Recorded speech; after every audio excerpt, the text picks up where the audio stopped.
Rebonjour, enfin bonjour, rebonjour, je sais pas encore comment je vais poster les vidéos, donc je vous retrouve pour la suite de la palle, oui je me recoiffe, parce que bon je fais des allers-retours quoi. Donc cette fois-ci la lettre D, donc il n'y aura pas d'autres lettres, parce que déjà là ça sera déjà bien. Strom l'intégrale de Emmanuel et Benoît de Saint-Chamas, et même mon libraire m'a dit mais pourquoi, enfin bref. Puis j'aime bien le noir sur le côté comme ça. Surtout que c'est pas si gros que ça à lire en fait, c'est écrit très grand dedans. Enfin bref. Isana, la voleuse de visage chez Lumen, qui va avec cette série là, que je n'ai toujours pas lu non plus. Enfin, celui-là encore c'est encore différent, je devais le lire mais bref, comme beaucoup d'autres. La voleuse de secret, librairie Jumpers, le tome 1 chez Lumen de Brenda Drake. Voilà. Les manteaux de la gloire de Sébastien de Castel chez Brajlon. Celui-là en plus me fait crever d'envie quoi. Et c'est un one shot. Donc j'ai encore moins d'excuses. Ensuite, Victor Dixon, Phobos, le tome 3 et le tome 2 et 3. Et les origines, il me manque le 4. Et bon du coup c'est pas forcément l'urgence absolue, hein, nous sommes d'accord. Avant que la pile se casse la figure, je vais faire cette pile là. De Jean-Paul Didier Laurent, le reste de leur vie chez Au Diable Vauvert. Ah, c'est lui. Ah, je viens de percuter un truc. Il a écrit un autre livre qui s'appelle Le liseur de 6h27 et l'asso dont je fais partie, il y en a beaucoup qui l'ont aimé. Donc d'un coup, oui, je viens de percuter. Vaut mieux tard que jamais, c'est pas grave. L'été des sirènes de Gilles de Bouverie. Là, pareil, c'est un livre que je comptais sortir et je sais pas pourquoi il est jamais sorti. Blackwood, le pensionnat de nulle part de Louise Duncan chez Hachette. Toujours chez Hachette, l'île de l'oubli de Mélissa Delacruz. Le souci avec cette autrice, c'est que j'ai commencé une saga chez elle en emprunt, heureusement, et qu'à un moment donné ça m'a un peu gonflé. Donc si l'île de l'oubli ça donne la même chose, je suis pas. Voilà. Enfin, je le lirai, hein, c'est pas le souci, mais. Du coup, forcément, je suis un petit peu moins motivée. Ensuite, Mes nuits à la caravane de Sylvie Dezor. J'espère que ça se dit bien comme ça, chez Rouergue dans la collection Dos à Dos. Je vous reparle de cette maison d'édition dans 2 semaines, sûr. Donc, tenez-vous prêts. Le monde est derrière toi de Marianne de Soumet. J'espère que ça se dit comme ça aussi. C'est pas français, contrairement à ce qu'on pourrait croire. Je pensais que c'était français, mais non, c'est néerlandais. Spécial dédicace à mon cousin. S'il regarde.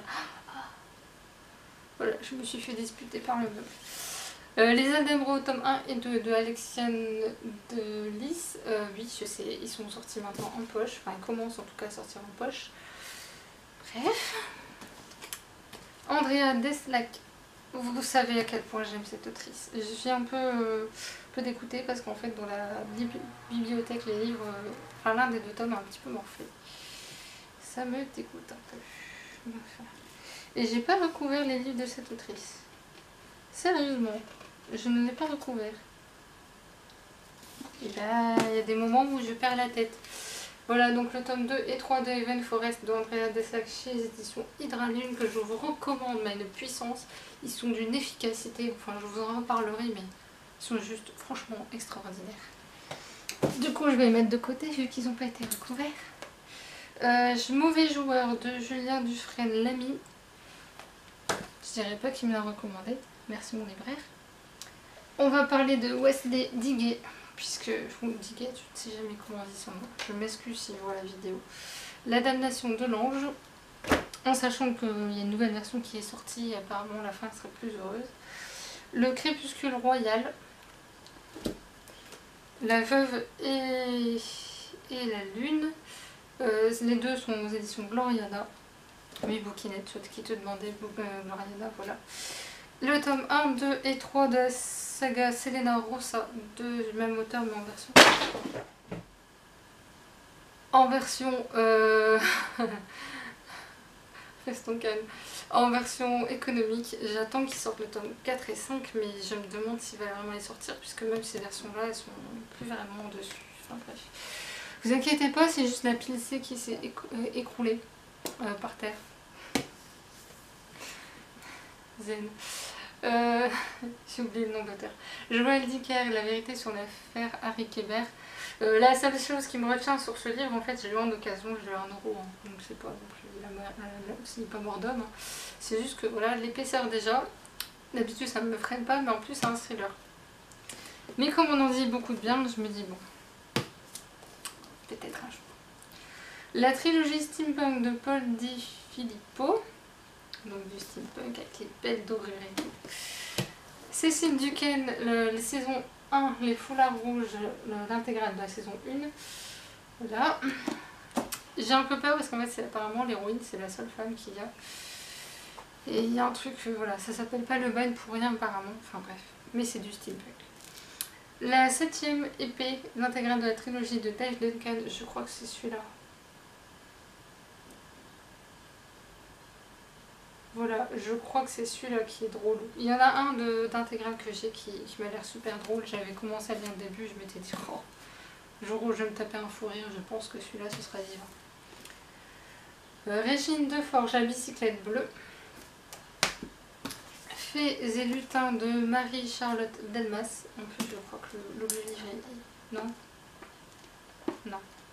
Je pensais que l'objet livre était bon en plus, mais non, j'ai confondu avec un autre. Super. Bah si, j'ai bien marqué illustration. Bah voilà.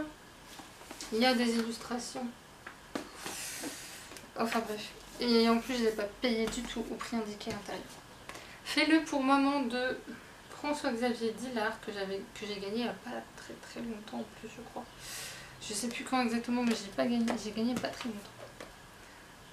De Antoine Doll, Naissance des cœurs de pierre, qui me fait mourir d'envie, mais un point. Il doit être magnifique ce livre. Le sang des princes de Romain Delplanque, tome 1, l'appel des illustrés. Illustrés, je sais pas. Bref, c'est le tome 1 et la saga commence à sortir en poche. Du coup, ça me rassure parce que la maison d'édition L'Homme sans nom, ils ont tendance à ne pas garder les romans très longtemps dans leur catalogue. Du coup, je commençais à flipper parce que le tome 3 est sorti en grand format. Mais s'ils sortent en poche, je vais pas me gêner. Le chemin des dieux de Jean-Philippe Depote, et admirez-moi cette couverture de ce merveilleux illustrateur qui est Aurélien Polis. Voilà. Vous l'avez déjà vu, je sais, mais Aurélien Polis, et voilà. Mélusine et Philémon de Corinne de Bailly. Alors en fait, il y a 2 livres, et en fait, dans chaque livre, il y a 2 romans. Voilà. Il ferme plus le coffret, mais c'est pas grave. Donc il y a l'anneau du diable, l'ordre de l'épée, pour les larmes et le sang, et le cri de la femme serpent. Voilà, un jour peut-être. C'était lors de ma période Merlin, l'enchanteur, Arthur, machin. Je suis toujours dedans, j'aime beaucoup cette période-là. Enfin, les villes Vénard de Paul Durham, illustration de Zach Gorman. Vous l'avez déjà vu. Le livre de perles, oui c'est une honte, Timothée de Fonbelle, puisque ça fait 1 an que j'essaie de sortir de la palle, que j'y arrive pas. Celui-ci un peu particulier, Le maître du haut château de Philippe K. Dick, que j'ai commencé, hein, parce que voilà, j'ai voulu me remettre à lire un roman, sauf que c'est pas forcément la bonne idée quand on va se remettre à lire. Il est un petit peu compliqué. Et enfin, celui-là, je sais pas pourquoi il me résiste non plus, La forme de l'eau de Guillermo del Toro. Voilà pour la lettre D, donc on va passer à la lettre E, mais comme il n'y en a pas beaucoup, je vais faire E et F en même temps. Voilà, à tout de suite.